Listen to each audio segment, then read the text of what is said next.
예수님께서 재판 중에 하신 증언은 역사 이래로 가장 충격적인 증언이었을 것입니다. 대제사장이 예수님에게 묻습니다. 당신이 친성받을 이의 아들 그리스도 메시아냐? 이렇게 물었습니다. 그때 예수님께서 아주 분명하게 내가 그니라, 인자가 권능자의 우편에 앉은 것과 하늘 구름을 타고 오는 것을 너희가 볼 것이다, 이렇게 대답하셨어요. 그러니까 예수님이 자기 자신이 약속된 자, 곧 메시아다, 이렇게 말씀하셨습니다. 자, 예수님께서 사용하신 이 두 가지 표현은요, 다니엘서 7장에 나오는 인자라고 하는 표현, 또 시편 110편에 기록된 내 오른쪽 우편, 그 말씀을 인용하신 것입니다. 여러분, 이 말씀은 메시아가 재판관으로 오신다, 그런 뜻이에요. 그러니까 사내들은 공의의 재판소의 모든 사람들은 인자라고 하면 그 인자가 누구인지를 잘 알고 있었습니다. 인자는 하나님 보좌에서 하늘의 구름을 통해서 이 땅을 심판하러 오시는 분이세요. 이 하늘의 구름은 쉐히나의 영광입니다. 하나님의 임재입니다. 따라서 예수님의 대답은 무엇입니까? 나는 하나님의 영광 속에서 온 세상을 심판하러 올 것이다, 이런 대답이었습니다. 너무나 놀랍고도 충격적인 말씀이었습니다. 자신이 곧 하나님이다 라고 하는 주장이었기 때문이었죠. 자, 그 재판장은 어떻게 되었을까요? 아수라장으로 변했습니다. 오늘 말씀을 보니까 그 신성 모독하는 말을 너희가 들었도다. 너희는 어떻게 생각하느냐 하니 그들이 다 예수를 사형에 해당한 자로 정죄하고 어떤 사람은 그에게 침을 뱉으며 그의 얼굴을 가리고 주먹으로 치며 이르되 선지자 노릇을 하라 하고 하인들은 손바닥으로 치더라. 그 예수님께서 내가 메시아다, 내가 다시 와서 너희를 심판할 인자다 라고 얘기하니까 대제사장이 자기 옷을 찢어서 극도의 분노와 참담함을 드러냈습니다. 배심원들과 판사들이 예수님께 침을 뱉고 그분을 때리기 시작했습니다. 예수님은 신성 모독죄로 죽어 마땅하다라고 외치면서 흥분해서 날뛰었습니다. 하지만 사내들인 법정은 사형을 선고할 권한이 없었습니다. 로마 총독의 승인을 받아야만 했던 것이죠. 그래서 공회는 로마 총독 빌라도 그에게 예수님을 넘기게 되는 것입니다. 자, 예수님은 그래서 빌라도 앞에서 다시 재판을 받으셨습니다. 종교 지도자들이 흥분해서 이 예수의 죄는 이것입니다 라고 계속 그 죄를 늘어놓았지만 예수님이 거기에 대해서 아무런 말씀도 안 하셨기 때문에 로마 총독 빌라도는 이상하게 생각했습니다. 자기네들 문제로, 종교적인 문제로 그 재판을 나에게까지 끌고 왔구나, 그런 생각이 들었어요. 빌라도는 어떻게 해서든지 이 재판에서 손을 떼고 싶어 했습니다. 하지만 자신의 뜻대로 되지 않자 다른 카드를 꺼내 들었습니다. 명절에 죄수를 풀어주는 유대 관습을 활용하면 자신의 그 책임을 회피할 수 있겠다, 이렇게 생각을 한 것이죠. 그래서 너희들 명절 가운데에 죄인을 풀어주는 그런 관습이 있지 않느냐. 자, 여기 죄수인 바라바가 있다. 또 너희들이 붙잡아온 예수가 있다. 둘 중에 한 명을 너희가 선택해서 풀어주라, 이렇게 이야기를 했습니다. 결국 빌라도는 예수님을 십자가에 못 박히도록 유대인들에게 넘겨주게 된 것이죠. 여러분, 십자가는 역사상 가장 치욕스럽고도 소름 끼치는 처형 도구였습니다. 로마인들은요, 천하의 몹쓸 인간들, 죄인들만을 십자가에 매달았습니다. 이 십자가에 달리면 장시간 동안 피를 흘리면서 극도의 고통을 느끼게 됩니다.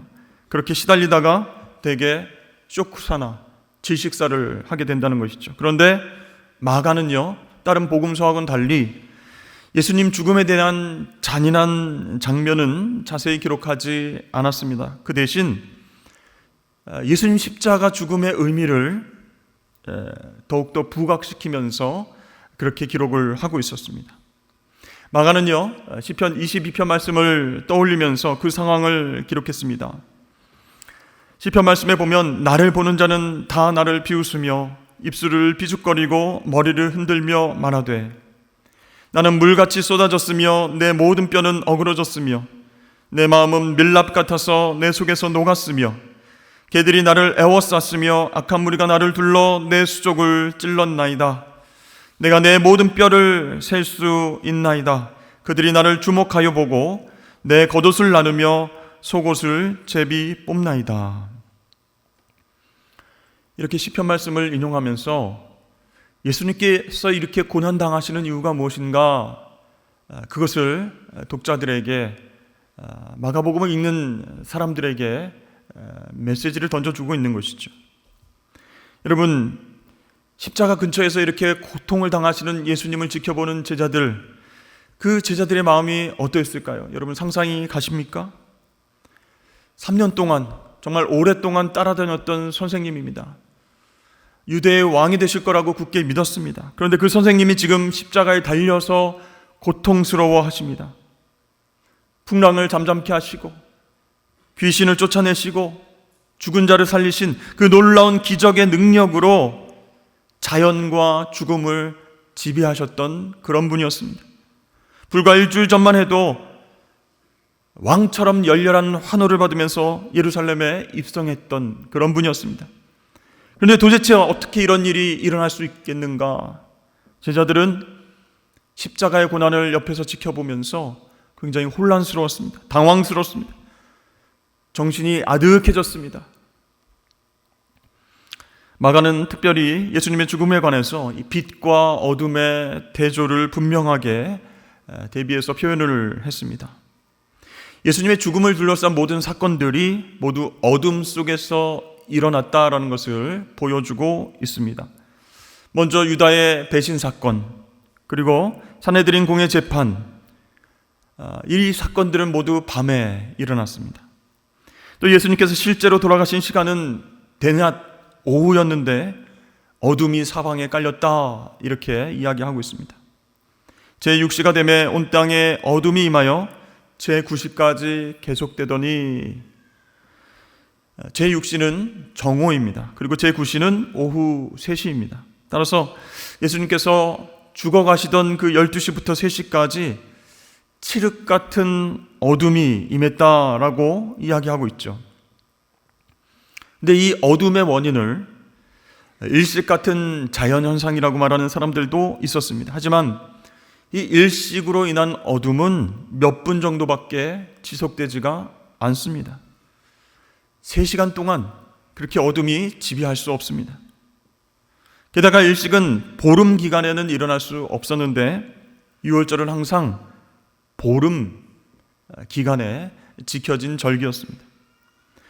또 어떤 사람은요, 사막의 폭풍이 엄청난 모래를 실어와서 한동안 태양을 가렸다, 이렇게 주장하는 사람들도 있었습니다. 하지만 6월절은 우기입니다. 따라서 모래 폭풍이 불어오는 그 건기가 아니었기 때문에 이 6월절 기간에 이런 어둠을 모래 폭풍이 만들어낼 수가 없는 것이죠. 이것은 초자연적인 어둠이었다라는 것입니다. 자, 성경에서 말하는 이 대낮의 어둠은 무엇입니까? 하나님의 진노와 심판을 상징합니다. 대표적인 예가 무엇이죠? 출애굽기 말씀을 보면 하나님께서 10가지 재앙을 내리실 때 애굽을 뒤덮었던 어둠, 그것이 하나님께서 애굽 땅에 내리신 심판의 모습이었다는 것이에요. 따라서 낮 시간에 이런 어둠이 내렸다라고 하는 것은요, 하나님의 심판이 임했다, 그런 뜻입니다. 그런데 여러분, 하나님이 누구를 심판하고 계셨던 것일까요?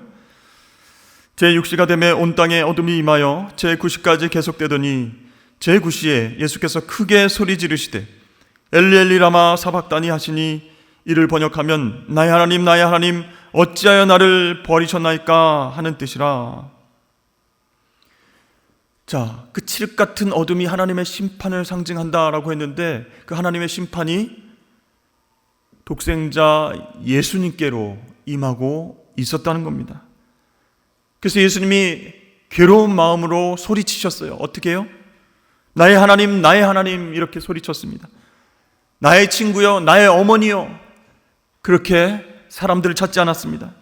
내 머리요, 내 손이요, 내 발이요. 고통당하는 예수님의 지체를 아프다고 소리치지 않았습니다. 나의 하나님, 나의 하나님, 이렇게 울부짖으면서 외치셨습니다. 십자가 위에서 예수님은 하나님께 철저하게 버림받게 되었다는 것이에요. 여러분, 나의 하나님이라고 하는 그런 표현은요, 언약 백성만 쓸 수 있는 표현입니다. 하나님과 개인적인 관계를 맺은 사람들에게만 하나님은 그런 표현을 허락하셨습니다. 나의 하나님, 나의 하나님, 이렇게 외쳤다라고 하는 것은 하나님께서 허락해 주신 언약 관계의 아들입니다. 왜 내가 이곳에서 고통을 받아야 합니까? 그런 울부짖음이었습니다. 철저히 하나님 아버지께 버림받으신 아들의 고통이었던 것이죠. 만약에 우리 교회 성도 한 분이 저를 찾아오셔서 굉장히 단호한 어조로, 목사님, 다시는 내가 목사님을 보지 않겠습니다, 이렇게 말하고 교회를 떠나간다면 제 마음이 얼마나 아프겠습니까? 그런데요, 그게 아니라 우리 아내가 갑자기 저에게 와서 당신하고 사는 것이 너무 지긋지긋해서, 너무 힘들어서 내일 당장 떠나겠다라고 하고 짐을 싼다면 여러분, 제 마음이 어떻겠습니까? 과연 제가 여기에 남아서 목회를 감당할 수 있을까요? 예수님의 입장을 한번 생각해 보십시오. 아들이 영원전부터 사랑을 나누던 아버지께 버림을 받았습니다. 그 충격은 상상할 수도 없는 것이죠. 무한히 오래된 사랑, 더없이 완벽한 사랑, 예수님은 그 사랑을 잃어버리셨습니다. 우주를 주관하시는 크신 분, 왕이신 그분, 예수님께서 지금 무너지고 계십니다. 여러분, 도대체 왜 이런 일이 일어나게 되었습니까? 그것은 예수님께서 우리가 받을 심판을 대신 받고 있기 때문이었습니다. 나의 하나님, 나의 하나님, 어찌하여 나를 버리셨나이까? 이것은 시적인 표현이 아니라는 거예요. 예수님 실제로 하나님께 버림을 받으셨습니다. 바로 여러분과 나를 위해서 버림받았습니다. 우리가 버림받지 않도록 대신 버림받으셨고, 우리에게 쏟아져야 할 심판이 예수님께 대신 쏟아지게 되었습니다. 영국 탐험가 어니스트 세클턴의 탐험대는 인내호를 타고 남극으로 떠나갔습니다. 그들의 탐험의 목표는 도보로 남극을 지나서 남극 대륙을 횡단하는 것이었습니다. 그런데요, 배가 침몰되는 바람에 탐험을 포기해야만 했습니다. 그 이후로 몇 달간 탐험대는 그저 생존과 귀향을 위해서 필사적으로 남극의 자연과 싸워야만 했습니다. 그런데요, 굶주림, 또 극한의 추위, 날씨, 이런 것들은 어느 정도 견딜 수가 있었는데, 여러 가지 장애물 중에서도 어둠이 정말로 견디기 어려운 최악의 상태였다라고 이야기를 합니다. 자, 남극 근처에서는요, 5월 중순에 태양이 져서 6월 말까지 태양이 떠오르지 않습니다. 2개월이 넘도록, 2달이 넘도록 낮이 없어지는 거예요. 이 암흑과 싸워서 이겨낸 사람은 거의 없다고 말을 합니다. 대부분이 미쳐버리기 때문이라고 합니다. 자, 이러한 지독한 어둠 속에서는요, 앞을 볼 수가 없어서 자신이 어디로 가는지 전혀 알 수가 없습니다. 심지어 자신의 모습도 보지 못하고 바로 옆에 있는 사람이 친구인지 적인지 알 수조차 없습니다. 이렇게 우리는 암흑 속에서 철저하게 고립될 수밖에 없는 존재라는 것이에요. 영적 어둠에서도 마찬가지입니다. 영적 어둠은 어떤 상태를 이야기하겠습니까? 진짜 빛이신 하나님께 등을 돌리고 있는 상태예요. 그리고 다른 것을 중심으로 삼고 살아갈 때 그 영적인 어둠이 우리에게 찾아옵니다. 한 달, 두 달 거기에 적응하며 나도 이 어둠 속에서 살 수 있다, 이런 상태에서 살 수 있다 자부했지만 안 된다는 거예요. 여러분, 하나님은 모든 진리와 모든 생명의 절대적인 근원이신 줄로 믿습니다.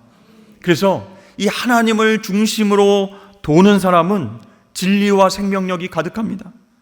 그 사람의 삶은 빛 가운데 있기 때문이에요. 하지만 그 빛이신 하나님께 등을 돌리고 다른 것을 중심으로, 다른 것을 행복의 근원으로 삼고 살아가면 영적인 암흑이 찾아오게 된다는 거예요. 근데 사실 예수님 믿지 않는 사람, 영적 어둠에 처한 사람들도 세상 속에서 성공하면서 잘 살잖아요. 인생이 잘 풀리는 것 같잖아요. 이렇게 생각할 수 있습니다. 그러나 여러분, 사실상 완전히 엉뚱한 방향으로 가고 있는 거예요. 죽음과 멸망의 방향으로 가고 있는데 그것을 깨닫지 못하는 것입니다. 그렇습니다. 다른 것들을 하나님보다 더 소중하게 여기면 우리 삶의 방향을 제대로 구분하지 못하게 됩니다. 어디로 가야 하는지, 어디로 가는지 그것조차 알 수 없다는 것이에요. 하나님 말고 다른 것들을 중심으로 삼으면 또 우리의 삶은 자존감을 상실하게 됩니다. 사실 자존감이라고 하는 것들, 남의 칭찬과 인정과 자신의 성과와 업적과 성공, 이런 것에서부터 자존감을 많이 찾는 경우가 있는데요. 근데 여기서부터 나오는 자존감은 언제 깨질지 모른다는 거예요.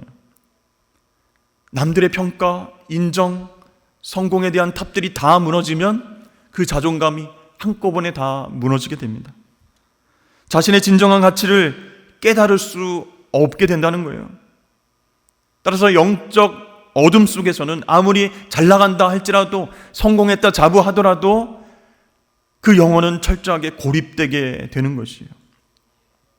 중요한 것은요, 이러한 잘못된 궤도를 바로잡을 수 있는 능력이 우리에겐 없다라는 사실입니다.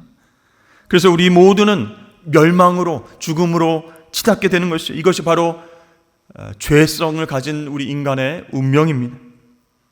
그런데요, 이 운명을 바꿀 방법이 있습니다. 오직 예수님의 죽음뿐이었습니다. 우리의 죄를 대신해서 십자가 위에서 인류의 모든 죄를 뒤집어 쓰시고 대속의 피를 흘리시는 예수님의 죽음만이 우리가 그 운명을 바꿀 수 있는 방법이라는 거예요. 그래서 예수님께서 십자가로 가셔야만 했습니다. 예수님은요, 우리들의 목적지였던 절대 어둠 속으로 떨어지게 되었습니다. 예수님은요, 우리가 당해야 마땅한 죽음을 대신 당하셨다는 거예요. 덕분에 우리는 그 심판에서 구원을 받아서 하나님의 밝은 품 안에서 다시 살게 된 줄로 믿습니다. 근데 여러분, 예수님의 죽음에 그런 효력이 있는지 아닌지 어떻게 우리가 알 수 있겠습니까? 마가복음 15장 말씀을 보니까 이렇게 나와 있습니다. 예수께서 큰 소리를 지르고 숨지시니라. 이에 성소 휘장이 위로부터 아래까지 찢어져 둘이 되니라. 예수를 향하여 섰던 백부장이 그렇게 숨지심을 보고 이르되 이 사람은 진실로 하나님의 아들이었도다 하더라. 여러분, 성소의 휘장은요, 이 사람들을 하나님의 임재로부터 분리하는 그런 벽이었습니다. 죄인인 인간이 하나님의 임재 앞으로 함부로 다가갈 수 없다라는 것을 알려주는 거대한 장벽이었어요. 근데 여러분, 유대인이 어떤 민족입니까? 거룩한 민족으로 선택받았죠. 거룩한 민족인 유대인 중에서도 가장 거룩한 사람인 대제사장만이 1년 중에서 가장 거룩한 날인 대속죄일에만 지성소에 들어갈 수 있었습니다. 그것도 죄를 대속할 피의 희생 제물을 들고 들어가야 했어요. 그래서 이 지성소의 휘장이라고 하는 것은요, 영적 어둠 속에 있는 죄인은 그 누구도 하나님 품에 안길 수 없다라는 사실을 분명하게 일깨워주는 어두운 상징물이었어요. 그런데 예수님께서 십자가 위에서 돌아가신 그 순간 이 거대한 휘장이 쫙 찢어졌어요. 어디서부터 어디로 찢어졌어요? 위에서부터 아래로 찢어졌어요. 그 얘기는 무엇입니까? 사람이 밑에서부터 찢지 않았다는 거예요. 그것을 과연 누가 찢었는가 분명히 보여주는 것이 위에서부터 그 거대한 휘장이 찢겨지게 되었다. 예수님께서 우리 죄를 위해서 대신 죽어주신 그 덕분에 이제 그분을 믿는 사람들은 누구나 하나님을 볼 수 있게 됐고, 그분과 화평하게 되었고, 그분의 임재를 직접 경험하며 사귈 수 있게 되었습니다. 하나님과 사람 사이에 막혔던 그 장벽이 무너진 거예요. 멸망으로 향하던 우리의 궤도가 바로 하나님께로 방향이 바뀌게 된 줄로 믿습니다. 이 모든 것이 예수님께서 우리 죄값을 대신 치르셨기 때문에 가능해진 일이에요. 이제 예수님을 믿는 사람들은 누구나 하나님 품에 안길 수 있게 되었습니다. 여러분, 우리가 고난을 경험하며 살죠? 이 고난은요, 인간을 완전한 어둠으로 내몰고 가긴 합니다. 왜 나에게 이런 일이 생겼을까? 걱정, 근심, 후회, 원망, 그것이 우리를 깜깜한 어둠으로 내몰고 갑니다. 대개 우리는 내가 고난받는 이유를 잘 알지 못합니다. 예수님께서 내가 고난을 당하고 십자가에서 죽고 부활할 것이다 계속 예고를 하셨는데도 제자들은요, 예수님의 고난이 무의미하게 보였습니다. 그랬던 것처럼 우리의 고난도 부당하게 보입니다. 이해할 수 없어 보입니다. 하지만 십자가는요, 고난의 이유가 아닌 것을 밝혀준다는 거예요. 그래서 십자가가 이 고난을 생각할 때에 정말 중요한 포인트가 되는 거예요. 여러분, 하나님께서 우리를 사랑하지 않아서 고난을 허락하신 것이 아니다라는 거예요. 하나님이 우리에 관해서 아무런 계획도 없으신 것이 아니라는 거예요. 하나님이 우리를 버리신 것도 아닙니다. 예수님이 버림을 받고 우리의 죄값을 대신 치르신 것은 하나님 아버지께서 우리를 절대로 버리지 않게 하시기 위한 계획이었음을 여러분 믿으실 수 있기를 바랍니다. 우리를 향한 계획이 있으셨기 때문에 예수님을 고난과 죽음과 부활로 인도하신 것이에요. 그렇습니다. 십자가는요, 예수님께서 우리를 사랑하시고 우리 고난의 의미를 이해하신다라고 하는 증거가 됩니다. 그래서 우리는 고난을 당할 때 예수 십자가를 바라봐야 한다는 거예요. 또한 십자가는요, 아무런 까닭 없이 보이는 상황 속에서도 하나님께서 여전히 역사하고 계신다라고 하는 증거가 되는 거예요. 여러분, 어떤 사람이든 괜찮습니다. 부자 청년, 바리새인, 창기, 문둥병자, 또 남녀노소, 어린아이, 세리어도 괜찮습니다. 오늘날 남녀노소 인종과 직업과 건강 상태 상관없습니다. 누구라도 어둠과 고통의 그 그늘에서 헤매고 있다면 그 영적 어둠에서 나를 구원해 주실 유일한 분, 예수님을 만나면 되는 것이에요.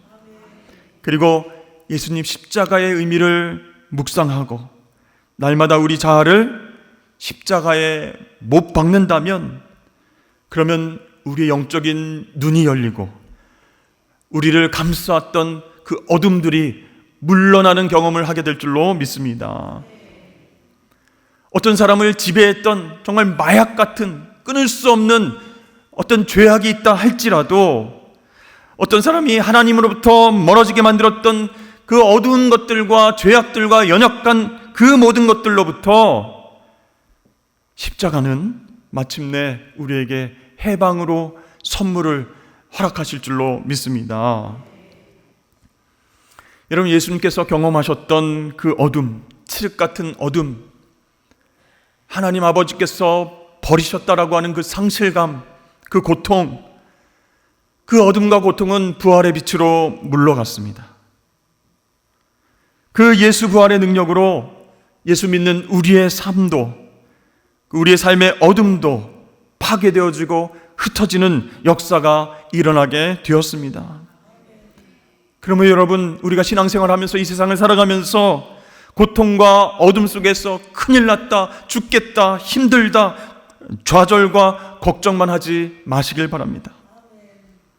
예수 십자가를 바라보시고 소망을 품으시길 바랍니다. 그리고 우리 자아를, 우리 욕심을, 우리의 욕망을, 나의 계획을 날마다 십자가에 못 박으시길 바랍니다. 내 속에서 계속해서 올라오는 욕망들이 있어요. 욕심이 있어요. 십자가의 길이 아니고, 좁은 길이 아니고, 정말 성공하는 길, 부자 되는 길, 넓은 길, 편안한 길, 그 길로 가고 싶은 욕망과 거짓과 연약함, 이 가지들이 계속 자라날 때 우리는 십자가 앞에서 그 가지들을 쳐내고 내 자아를 십자가에 못 박아야 됩니다. 그렇게 한다면 우리도 예수님처럼 그 어둠을 이겨내고 빛과 생명으로 나아가게 될 줄로 믿습니다. 여러분, 그렇게 십자가의 놀라운 능력을 경험하고 그렇게 승리하며 살아가시기를 주의 이름으로 축복합니다.